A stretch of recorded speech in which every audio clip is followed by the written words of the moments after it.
Hello guys, akkam jirtu nagaadha. Fayyootu biraa kan isin waa'ee forex viidiyoo muraasa ta'e qabadhee dhufeera. Innis maalidha yeroo darbe waa'ee forex viidiyoo gabaabaa ta'e isiniif hojjedheen ture akkasumas paartii tuunsaa itti fufa jedheen ture. Egaa forex maalidha? Forex maaltu gurgurama? Maal dachirratti hojjetama oola? Guyyaatti galii akkamitti argame oola kan jedhu viidiyoo muraasa isiniif hojjedheen ture jechuudha.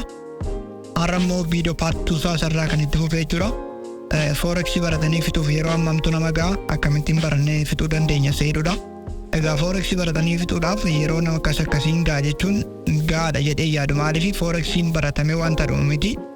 Ammas forex kanumti profitable ta'an yookaan professional trader orumti ta'an iyyuu barachaa jiru jechuudha. Advance gochuuf beekumsa isaanii babal'ifachuudhaaf ni baratu jechuudha. Kanaaf forex baratanii xumuruudhaaf walumaa gala akka Google irraa argadhetti oduun akka achirra jirutti viidiyoo baratanii xumuruuf yoo xinnaate ji'a ja'a amma waggaa tokkootti gaadha jedhama. Maaliif just inni kan inni irratti dibbeenti ta'u akkaataa sammuu keenyaati. Egaa sammuun nama tokko kan nama tokko dafee waa qabachuu danda'a. Akka shaappiin isaanii kan ariifatu jira. Akkasumas yeroo murtaa'e keessatti kan waa hubachuu danda'an jiru. Akkasumas yeroo dheeraa booda kan waa hubatan jiru jechuudha. Kanaaf forex baratanii xumuruudhaaf walumaa gala akka oduun amma jirutti ji'a ja'a haga waggaa tokkooti jechuudha. Garuu barachuudhaaf yeroo hundumaa nuti ta'uun isaan barachuu qabna jechuudha. Taayimii keenya invest gochuu qabna. Barachuuf nuufuu hin qabna. Yeroo hundumaa barachuu, chaartii adda addaa ilaaluu, oduu adda addaa ilaaluu, kanaaf afaan adda addaatiin wanta gadhiifamu yeroo hundumaa forex irraa yoo hin fagaannu ta'e dafnee barachuu dandeenya jechuudha.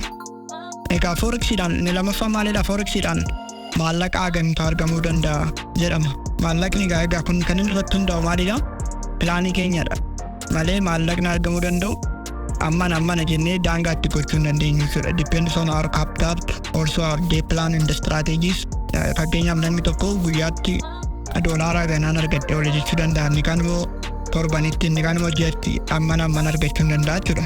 Fakkeenyaaf nuti achirratti seef goonee kan nuti hin trade goonu doolaara 1,000 yoo ta'e guyyaatti doolaara 200, doolaara 100 yookaan doolaara 50 argadhe oole yoo jedhe plan godhe akkasittiin tuufee argataa jechuudha malee akkasumatti wanta murtaa'aa miti jechuudha.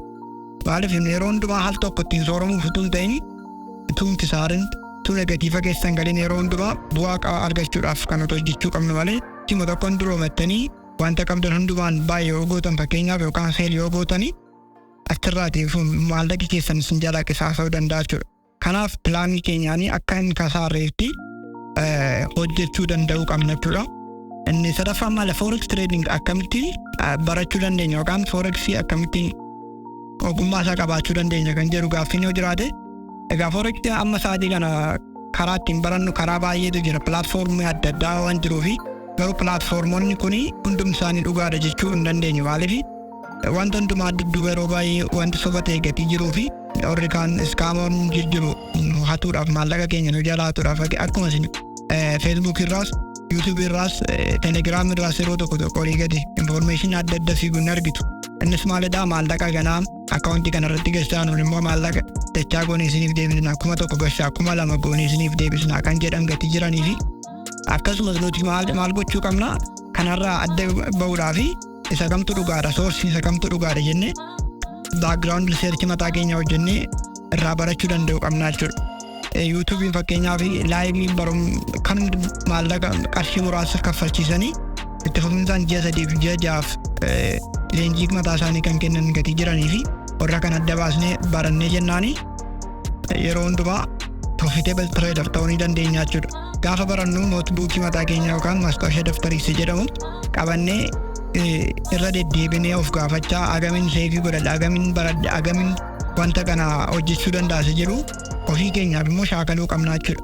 Maaliif akkasuma fakkeenyaaf forex trader meetaa trader 5 yoo fayyadamtu ta'e fakkeenyaaf meetaa trader 5 irratti diimoo akkaawuntiin jira jechuudha. Isinii gannan numti leverage mataa isaatii yookaan doolaara 100, doolaara 10,000, doolaara 100,000 diimoodhaaf yookaan ittiin kan akka shaakalluuf kan nuuf kennamu jechuudha. Achirratti yeroo hundumaa shaakallee of keenya beekumsinee jennaanii booda gara akkaawuntiitti darbinee barachuu dandeenya jechuudha. Kanaaf egaa kan argan isiniif hojjedheeti. Kana booda maaltu barbaachisa jedhu afaanota forex fakkeenyaaf lot, pips, bid price, ask price, spread maalidha kan jedhamu. Gara fuulduraatti maateriaalota irratti gurguraman fakkeenyaa fi currency maateriaalii fi indeksii kan chaartii ilaallu gosoota chaartii fakkeenyaa fi chaartiin gosoota 3 jira. Isaanis candlestick line graph oromoo jedhamanidha. Analyticoota adda addaatu jira.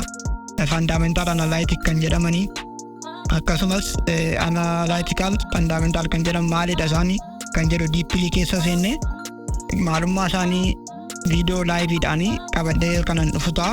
Kanaaf maatii yuutuubii fayyootuuf kan jedhamu like, share, subscribe gochuun dagatina. Maaliif kana baneef afaan oromoodhaani olumaan akka barannuu fi walumaan akka guddannuufidha jechuudha. Kanaaf hordofaa, like godhaa, share godhaa, subscribe godhaa. Galatooma.